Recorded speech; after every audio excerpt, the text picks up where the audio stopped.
Seja bem-vindo ao canal do Muniz. Hoje nós vamos falar aqui de pontos positivos e negativos da Tracker. Vou colocar aqui o meu cinto. Já teve vídeo aí que falaram que faltou o cinto de segurança. Verdade, estão certos. Então vamos lá. Primeiro ponto que eu vou abordar aqui, ponto positivo da Tracker: conforto. É um carro muito confortável, a suspensão é muito confortável, o câmbio também tem engates muito bons, então é um ponto que eu levo em consideração quando o assunto é conforto, né? Um carro que é confortável sim para você usar na cidade e em ruas, né, com o asfalto ruim. Então o primeiro ponto positivo da Tracker é o conforto. Segundo ponto positivo da Tracker é a questão da manutenção. Eu não acho uma manutenção cara. Tem gente aí que já comentou que tem a manutenção um pouco salgada, mas como eu vim de uma Pajero Sport, ao meu entender, eu não acho uma manutenção cara. Até porque o carro não vive dando problema toda hora. E quando você vai mexer, você não precisa assim de uma oficina especializada. Se não for o caso, claro, de falando em tração. Se for manutenção normal ali, casual, você consegue levar em, digamos assim, qualquer mecânico de sua confiança. O valor é ok, até pela proposta do carro, eu acho o valor bem dentro do orçamento.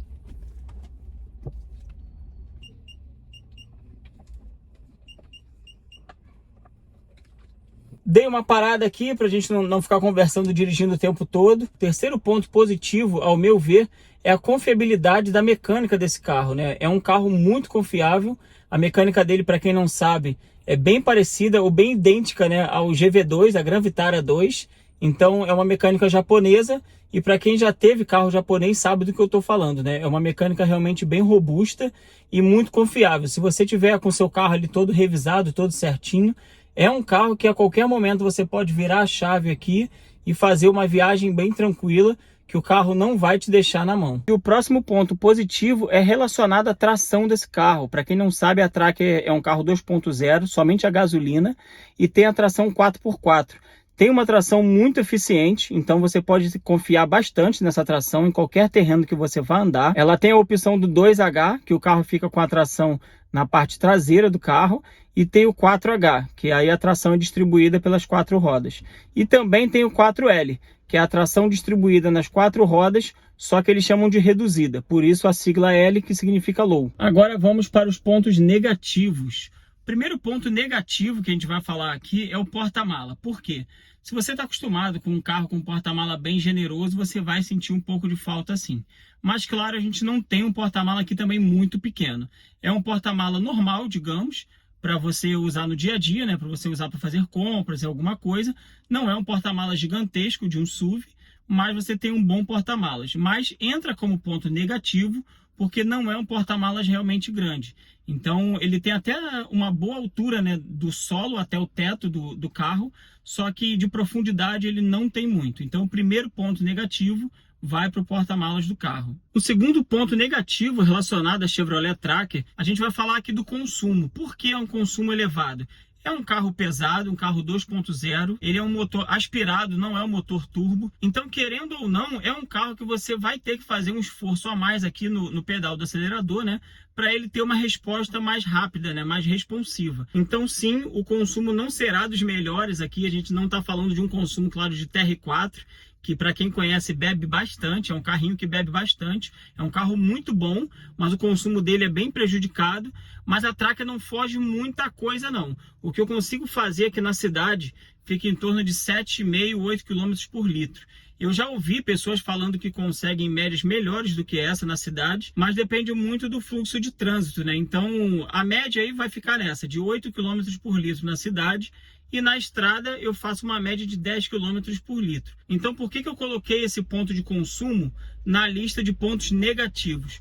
Porque se você é aquela pessoa que está procurando uma Tracker e vai usar o carro para uso diário, você vai usar todo dia 50, 60, 70 quilômetros, você vai andar aí todo dia, você vai sentir sim no bolso, né? Porque a gasolina não está barata e não é um carro que vai fazer lá seus 10 km por litro na cidade, nem é a proposta do carro, né? Mas já que a gente está falando aqui de dicas de pontos negativos e positivos, eu tenho que listar sim aqui a parte do consumo. O outro ponto negativo que vem aqui para a Chevrolet Tracker, eu percebi depois que eu comprei o carro, né? Eu fiz um test drive antes, mas algo só dentro da cidade, então não tinha percebido. Mas é a relação de marcha. Ela tem, digamos, uma relação de marcha curta. Então, o que que isso causa? Quando você estiver dirigindo na estrada, velocidades de 100, 110, 120 km, você vai perceber que a rotação do carro vai ficar bem alta. Eu estava acostumado ali em rotações entre 2.000 e 2.200, numa velocidade constante de 100 km por hora na minha Pajero, e aqui acontece bem diferente. Se eu andar aqui na Tracker a 100, 110 km por hora, a gente está falando aqui de rotações de 3.500 RPMs. Então, é algo que, dependendo do seu uso, dependendo do carro que você tinha antes, você vai ouvir um barulho excessivo aqui na cabine, né, devido a essa rotação alta.